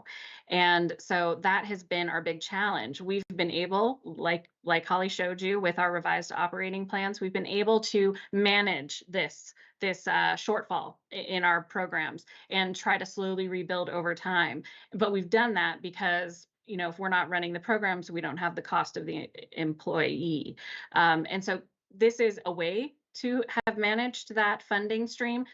It's not the way we want to do it. It is not the preferred way, and it doesn't allow us to serve our community in the way that we really want to. So this has been the ongoing challenge on that part-time basis to bring the right people in to run those programs so that we can rebuild to the programming levels we saw earlier 2019. So on the next slide, Holly's going to give you a little bit more on the financial picture and the forecast. So while we're hitting you with good news and bad news, you know, the good news is we have some time. We're not in the position of our peers of having to look at next year's budget and cut millions of dollars. We are able to deliver a balanced budget for next fiscal year, and we're able to live within our revised operating plan and our balanced budget this year. But looking at the arc and the trajectory, we know that staffing levels will increase, and when those staffing levels increase, that cushion will be gone, and we're going to see those expenses outpacing revenues at a much faster clip than we'll be able to sustain. And looking at your priorities for us, you were very clear. Your priority was build sustainable financial and operational models that will keep us enduring and able to have a strong foundation in the future. We have a blank screen. If it's just me, then no biggie. But if it's everyone else, I still see it. Oh, okay. I apologize, Felista. Well, I will do my best to narrate. Well, you're an excellent narrator, so no worries. Okay. Well, the point of this chart is showing where we're at in the next fiscal year in term. Oh, there it went bye-bye. Now I don't even know. She's going to relaunch it. Yeah, okay. Relaunch it. Yeah. Well, off the top of my head, looking at the slide when it comes back up, thank you, Jessica. What it shows us is that on the curve that we're moving, within 5 years, we would need to reduce $16 million from our budget to, or about 21% of our annual budget, to be able to live within our balanced budget. So to ensure that our expenditures were within our revenues, we need to cut 21% in 5 years. That's not where we want to be. So what we want to do now is start thinking about what can we do to make course corrections to make sure that we're not in that position in 5 years. And as you can see, we've looked at the different parts of the budget that are most impacted. Next fiscal year, our employees, which are our greatest asset, but also the district's greatest expense, would represent 59% of our operating budget. If we stay on the course that we've set, they would represent 86% in 5 years, not sustainable. Materials and services would be reduced by half, not sustainable. So materials and services are the goods that we buy, the things that we need to purchase to operate the district. We would not have a sufficient contingency, and we would not have sufficient funds and capital. We'd have none. So not sustainable. We need to avoid that picture. We need to make some course corrections. Next slide, please.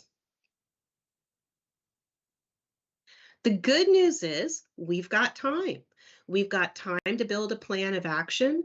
We've got our values and our priorities to guide us. We know what our community vision is. We know we're committed to that community vision. And we know that we've got our values in place to guide our decisions. And remember what I asked you to hold. We can still make great things happen in times of scarcity when we lead with our values and make investment choices with them guiding us. And we have opportunities to look at ways that we can increase revenues. Next slide, please. So as Holly said, we are going to lead with our values, and that's our commitment as your staff to you, is that we're going to be looking at those small course corrections that we can make now and over the course of the next few years. And we're going to be making those choices leading with these values. So leading with equity, with a special attention on racial equity, environmental stewardship, and that commitment to community vision. Those will be the filters we run through in order to come to you with any suggestions, recommendations, or ideas about how we move forward. The next slide has our budget priorities. And just as a reminder, with all of those, we will be also considering these things as we talk about the future. We still want to make those investments in our employees and technology. We want to focus on strengthening the programming we are able to offer. And what this whole presentation has been about tonight is developing that sustainable funding and operating models that can serve us into the future, that ensures that we live within the funding that we have available to us, and we're constantly looking to enhance the funding we have. Regarding that, on the next slide, we wanted to talk a little bit about the work that we're doing now on revenue enhancement. So we are pulling together a team in-house to talk about our financial future. And so this work group is going to be looking at different ways that we can enhance revenue streams that we have now, also looking at things we haven't yet considered. An example of one thing that we're looking to do differently with a program we're running now is we're looking at our park shelters. And so we're looking at ways that we can return to the pre-pandemic model of offering up 2 different rental periods a day. And we're also looking at expanding the number of places where we can make those shelter reservations available. Not a huge thing, not going to solve an 8% gap, but it is one step towards thinking about how we can use our spaces differently, open up more opportunities to the community to participate. So we're looking at those expanded revenues. We're thinking about the revenue approach that we have taken for many years. And when I first came to the district nearly 10 years ago, we had just developed a cost recovery model that really helped us identify where we were going to allocate our resources. And what's important about that is that we know we have a set number of dollars coming in from our tax base, for example, and a resource allocation model tells us what we need to protect by spending and using those dollars. We can try and find ways to make up the difference elsewhere, but what are our key things we want to support and what are the services we want to protect? Knowing your values, knowing your priorities, we can better come up with a project, a schedule, a plan for how we can meet those needs. And building into that plan our resource allocation model, a new look at what is important to us as a district, is going to be a critical component for us and is part of this budget priority work that we are undertaking now. And then the bottom one, balancing our equity values within resource constraints. We don't want to leave people behind. We understand if we raise class fees, if we were to go out and seek additional funding from our tax base, those all have impacts on folks that are not as resourced as others within our community. So that is always going to be a key concern for us. But ultimately, what we're looking at are things that can sustain us into the future, that are not one-time fixes, but are things that will continue to ensure that we can meet the needs, and we can do that within our means. Next And slide, please. Aisha, before Holly. we move on, I want to add an example because, again, I think it's hard to contextualize what we're saying. Like, you can have both, right? You can think about how you mitigate the risks of some choices and still make some difficult choices. But I want to give an example of how we can live our talk and live our equity values during a time of resource constraints in terms of scarcity. So in 2019, we did an assessment of the scholarship program that we, because of that assessment, relabeled the financial aid program. And we have enacted many of the ideas in there. One of the ideas in there that was on the table that we've always considered and discussed, but never have implemented, is looking at financial aid not based on dollars, but based on spots, right? And so if you think in terms of allocating and protecting spots in programming for folks in financial aid versus a direct allocation resource, there's creativity there in how we can pencil out and increase access.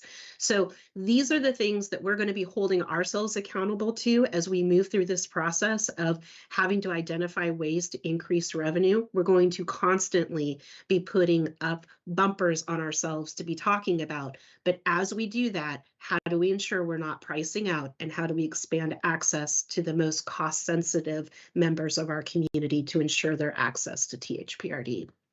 Okay, next slide, please. So many of our partners rely on operating levies. That is something that THPRD in our history relied on a lot in the past, not in the recent past, but in the past. So we're still working on putting together some specifics, and we'll have information for you at your April meeting on our own agency history with operating levies. But we wanted to share with you that many of our partners in Washington County rely on operating levies. In fact, in November of 2022, the Beaverton School District successfully passed a renewal of their 5-year levy. And as you can see, it passed with over 72% of voters supporting that. Metro was able to pass a 5-year levy renewal for the parks and nature area. And Tualatin Valley Fire and Rescue has relied on operating levies every 5 years since 2000. And their last levy was passed in 2019 and passed at 82%. So again, not necessarily what we wanted to do was put this out there for context and for information, that we have a community that has very much supported local governments, that we have models to follow of partners who have been incredibly successful on telling their story. And, in this case, it's really interesting that there were 3 levies from agencies and at the same time, and Washington County voters supported overwhelmingly levies. So very good news there. PCC was on there as well. That's the third one that was on in 2022. Next slide, please. So what's next? We will be coming back and having a conversation with y'all at your April meeting. So we wanted to plant some seeds and put some questions in your mind. You are more than welcome to share your thoughts on these questions tonight. You're more than welcome to say, I want to think, I want to process, I want to ask some questions, I want to see what happens in the April work session. But what we want to do is have a conversation with the board, and we're really going to be looking to your direction, right? What's our goal? What are we trying to achieve? Is our goal to maintain THPRD exactly as it exists today? Is our goal to maintain service levels as they exist today? Is our goal to go to pre-pandemic service levels? Is our goal to have reduced service levels? We need direction on what your feels are and where you think we should be heading as an agency. We need to lay out for you what the impacts of those choices could be.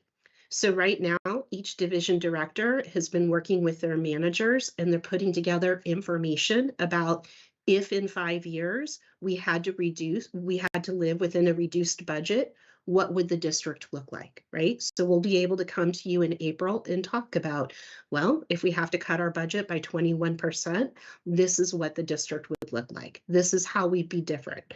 This is what we look like today. This is what a 21% cut could look like in 5 years. And we'll have the opportunity to talk about what is our preference. And it doesn't have to be, it's a spectrum, right? It doesn't have to be one choice versus the other. We could land somewhere in between. But we need to have some discussions about what is our priority, what are our goals, and what services do we want to ensure we're able to provide to the community within the resources that we have available to operate the district. We're also looking ahead. We know that we're having the Financial Futures Work Group look at all types of revenue enhancement opportunities. We know from our research and from our experience that an operating levy is the option that is most likely to secure enough funding to be able to close the gap that we've identified as coming. So at this point, what we would like to do is, as part of that April work session, is lay out for you what could a levy option look like. So what would the timing for that be? What would the amount that maybe would need to be covered? How would we do public involvement? What would that process look like? We know that we would need community members to help be involved. We know that we would have a robust public engagement process. We know that there are pros and there are cons to a levy. We're very concerned about the cost-sensitive nature of to the community of what a levy option could be like. So we want to identify what are the downsides, and then we also want to articulate what are our strategies going to be to mitigate those downsides. Now that we've identified them, we have a responsibility to address them. So what are we going to do to address them?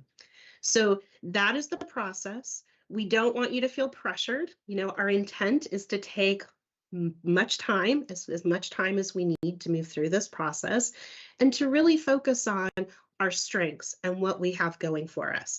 In terms of strengths, we've managed well through the last 3 years, the revised operating plan. We've given ourselves time. You know, we're very lucky that we're coming out of the pandemic with some time to create our plan of action from where we go. And we're really going to be looking to the board to help us continue to set that course. So with that, we are done with the PowerPoint and happy to answer any questions that we can for you or take any feedback or advice you have to offer at this time. Thanks, Holly and Aisha, so much. Tia? Thank you so much for the presentation. It was very, very helpful. I was wondering, I know part of our revenue shortfall is because of programming and it's not back to up to levels. Has anybody run the numbers that if we're back up to the 2019 functioning levels and everything was back to normal with like all of our salary increases, how that budget would have looked like? Like, would we still be under in that we would need to go potentially for this levy if everything was functioning well and at full capacity again?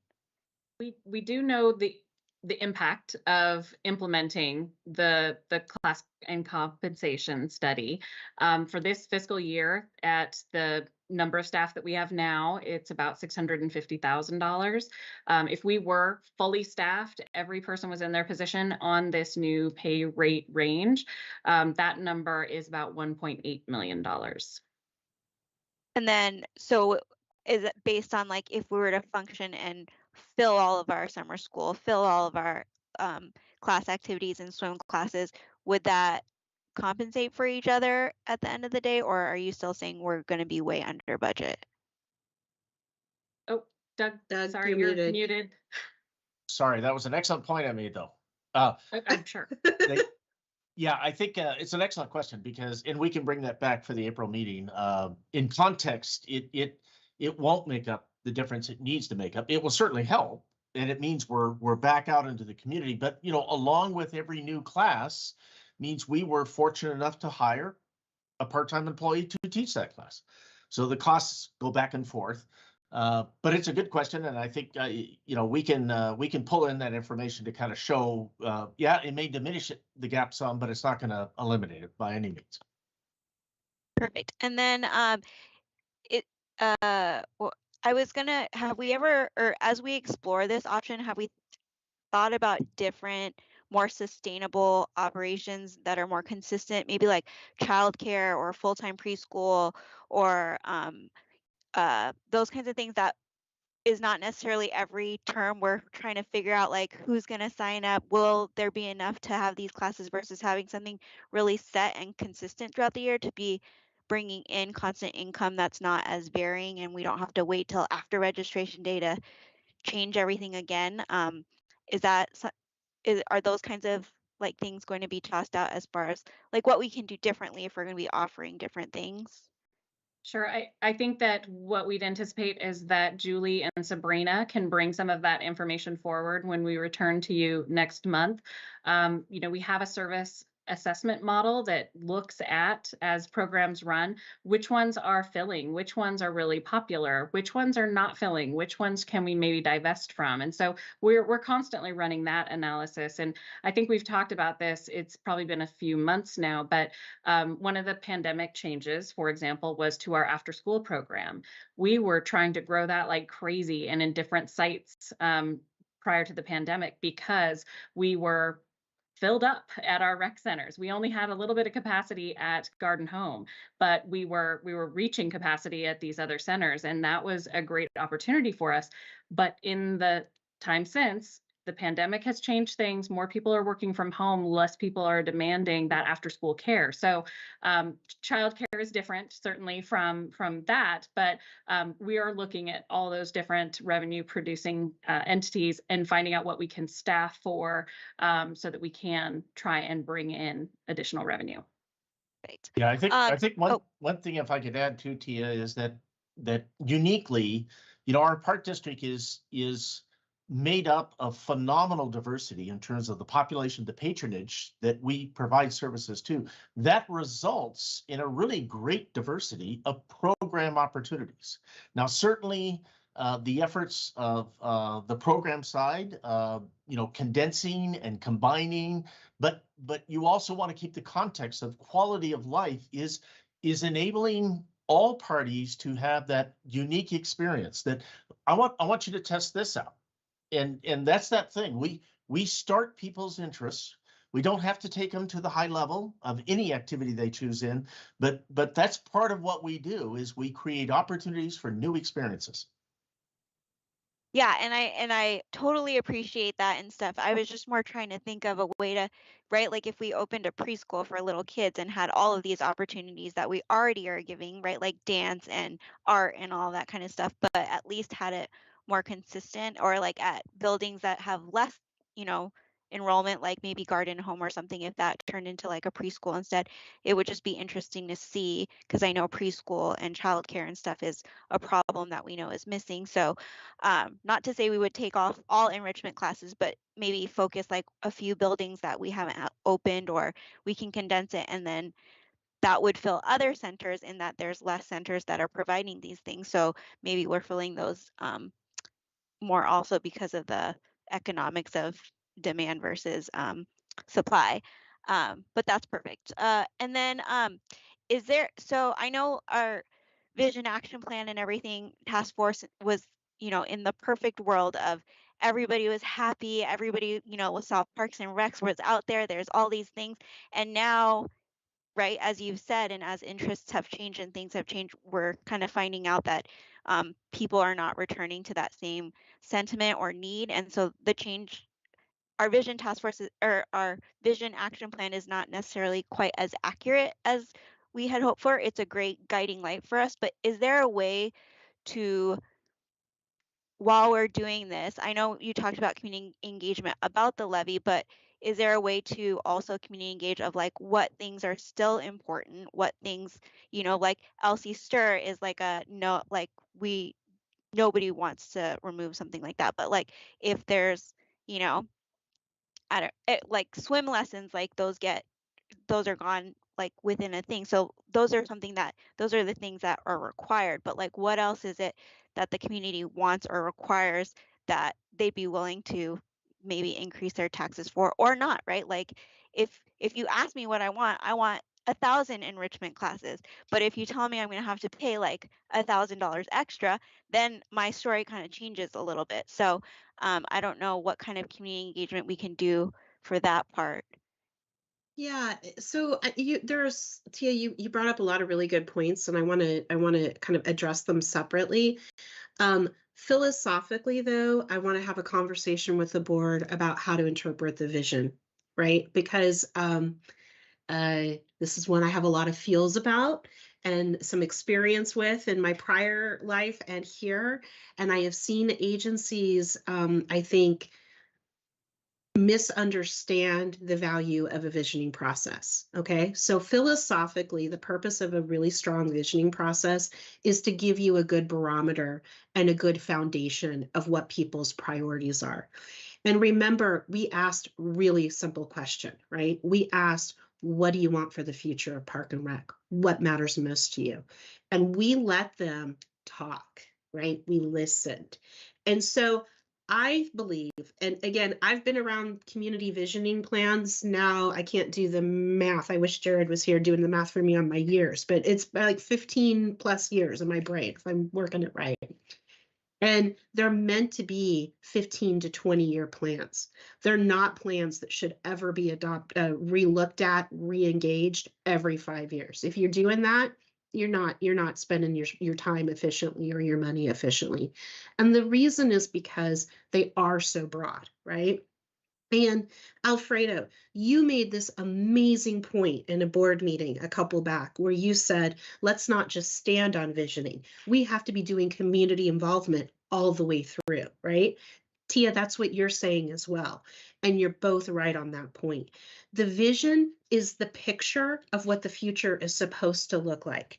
The information within it serves you well today, even post-pandemic, because it talks about things like diversity. It talks about things like access. It talks about things like environmental stewardship.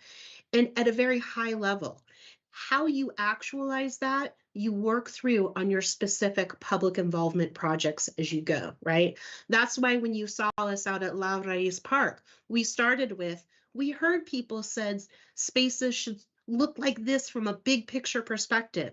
But how do you now want this one place to look? Because we've made some filtering based on what we've heard, and now you get to customize that.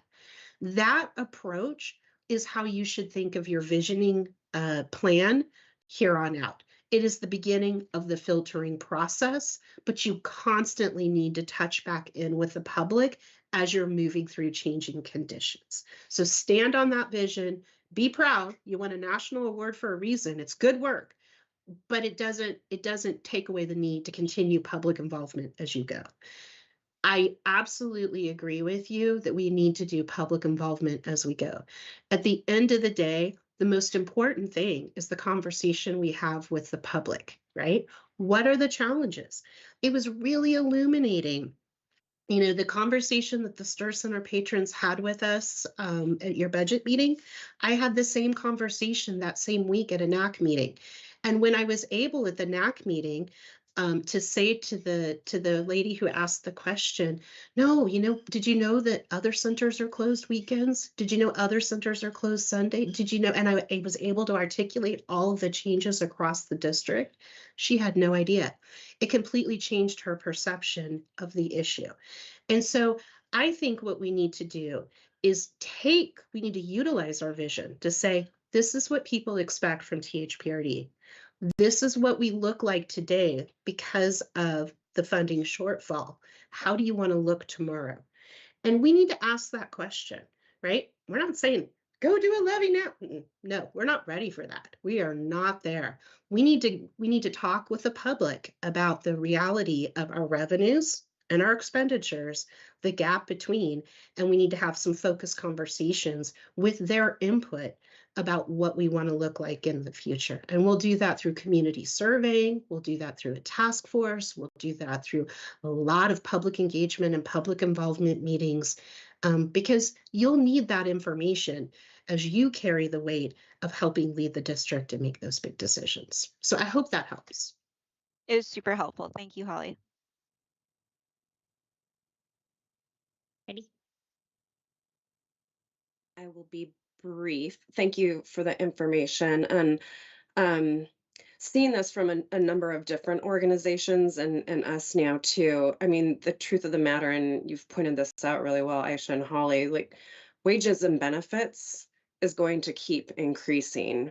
And we're seeing that in all public, probably private sector as well, and to have, eventually 85 to 90% of your budget simply for wages and benefits.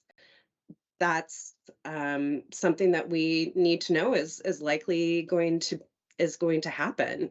Utilities aren't going down. We have maintenance costs. I mean, all of these things, like we definitely can be creative in um, programming and revenue generation, but I don't know that revenue generation in a creative sense is going to keep up with the costs as they're escalating. And I'm thinking of this in, from multiple agency perspectives, and it's very telling that our local service districts and other large institutions are going out for levies, and we're in a really good climate right now. Like those are really high positive return rates for those levies. So I thank you for sharing that information. It helped to reassure me, but I am not reassured that getting really creative about revenue generation is going to help us meet the mark in keeping up with wages, benefits, utilities, maintenance, all of those things that we need to do. I also, just reflecting on what you were saying, Holly, about public involvement, like we have heard a lot, not as much as I like, but we have folks, come and provide public testimony, or we get the emails and the communication from our patrons and the public about what they want. They want more swim lessons. They want to open the swim centers. They want, Stir Center open, these periods of time. And we're struggling with staffing and all of these pieces. This right now is public engagement. Like this is public engagement now leading up to a levy opportunity. Like we can't do some of these things because we can't fund it and we can't staff it. So we need to do something. And I think that kind of community engagement is really impactful because the community wants these things, but we've got to also have their buy-in to be able to do it. So just sort of reflecting on that piece of like right now is the beginning of the public engagement, or I mean, it started some time ago. And having worked on levy campaigns, and like I'm excited about this opportunity for the Park District. I'm excited to hear more, next month in our next meeting about what some of the numbers are and some of the means by which we will go forth if we decide to go forth with a levy campaign. And to note that the campaign is not like our personal campaigns. Levy and bond campaigns are very different in many respects. And you've got, forces behind us doing this. So thank you for that. That was a little more long-winded, but I feel optimistic about moving forward with a levy. I'm looking forward to hearing more about what we're thinking about dollar-wise and what the impacts will be to help us sustain and, improve our service level, hopefully too. Thank you. Before we jump to the next question, sorry to be rude. I just realized I forgot a part of Tia's and I didn't want to forget to respond to it, which is Jared did confirm that the 5-year projection was based on full program utilization. So that 21% shortfall assumes full program utilization and assumes full staffing. So it is where we will be if those conditions are met. Thanks, Holly, and thanks, Heidi. Alfredo? All right. Let's see. So I will open by saying I believe that any investment in THPRD would be an extremely wise investment by the community. It's a well-run organization with plenty to offer and is highly utilized.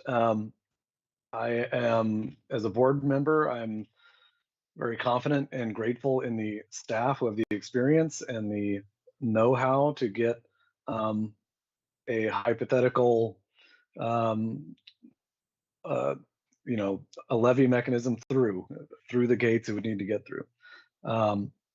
I think for me personally, where I'm at high level at this point, which may help as you go on, is just while I know there has been good success, this is a friendly, voting area for these types of things.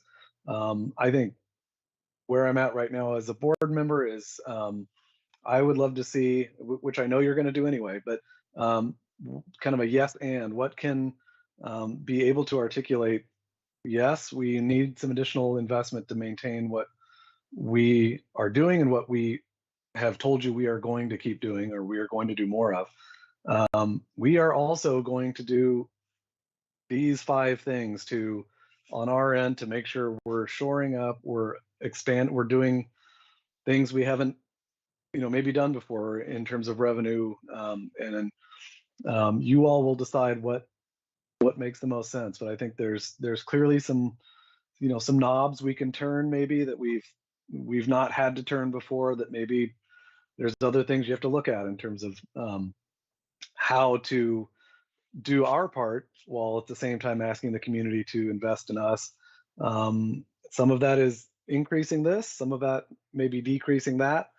But I think from where I'm at is I would just think that would be something that I would want us to be able to articulate, is that this is why we're a great investment if you don't already know, but B, we are taking this very seriously as well. And these are the things we are doing to actively address this on our end of the house. That being said, it will not be enough to get to, we will need your help. We'll do this together. So that's where I'm at, high level, and just wanted to share that. Yep. Thank you, Alfredo. Barbie? Sure thing, and I'll try to keep this brief as well.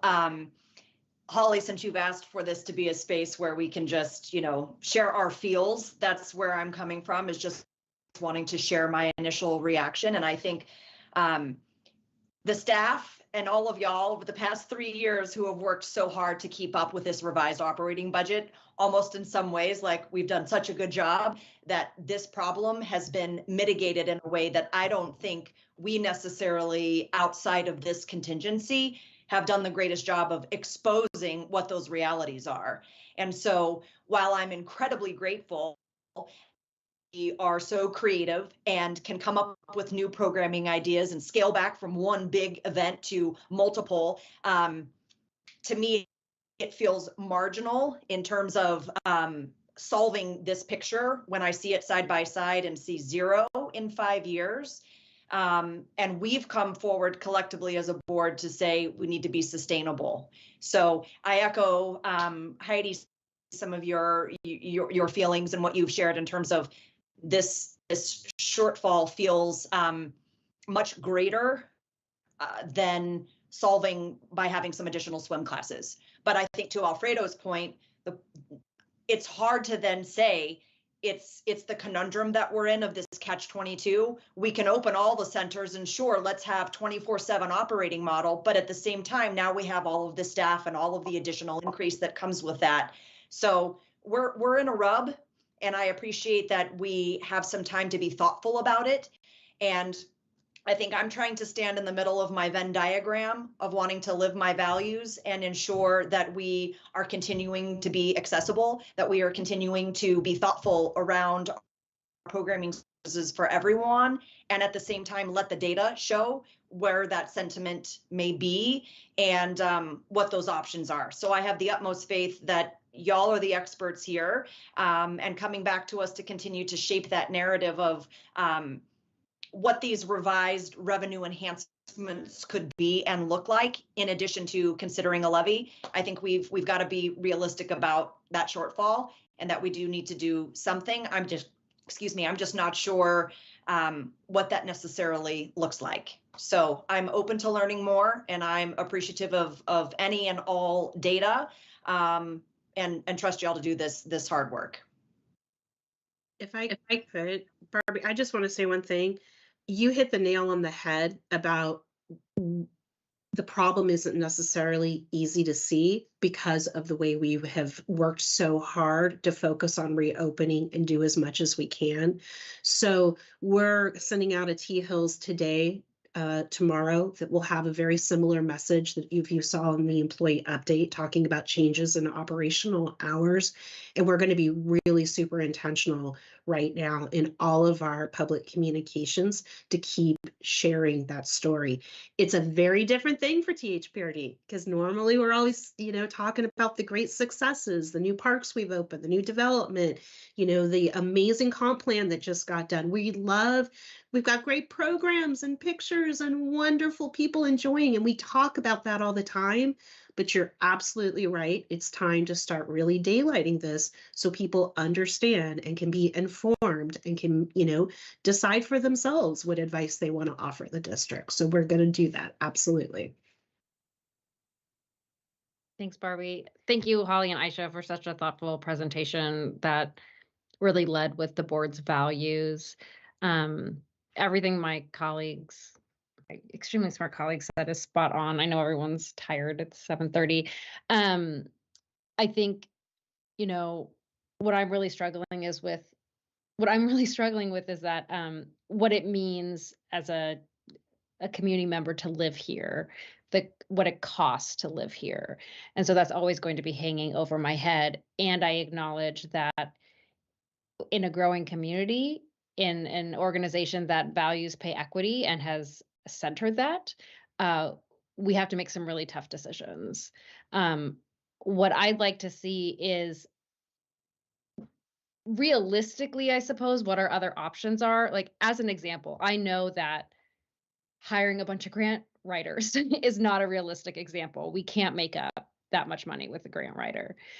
What are our other options so that we can be as informed as possible when we make this decision? And like, I mean, the thought of closing facilities breaks my heart into a million pieces. And like, what does that mean? Like, I don't even know that would solve this issue, right?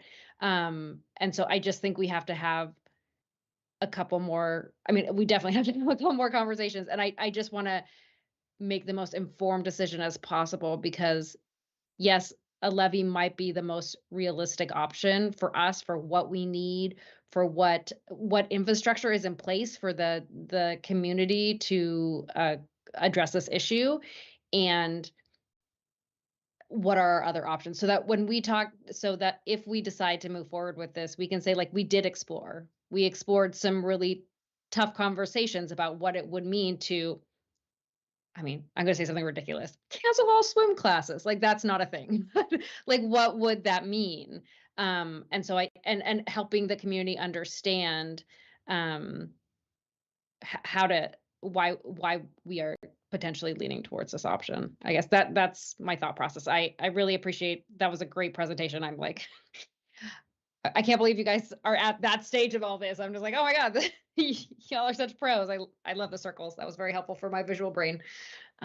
So thanks everybody very much. Well, if I could just add final word, from the staff side of the deal, Tia did have a peek preview, just so you know, and she helped us with it, because we didn't have the PowerPoint done for the rest of you, but we met with Tia last, as it were. But that's the collective input. I think when all said and done, we've heard a variety of different subject areas, but, I think we all have a vision of what the Park District is, and we know that it's going to take something substantial. But the reality is, to impact quality of life long term, it is an investment. I think Alfredo said it well. It is an investment in your community, and we're the right player to invest in. I'll let you have the last word, Doug. Unless there's any other questions. Holly and Aisha, did you get enough guidance to continue the conversation? Thank you. Yes. There's nothing else on the agenda, so I wish everyone a lovely night. Please stay warm and safe, and take care. We will see you next month. Good night. Thank you. Thank Good night, you.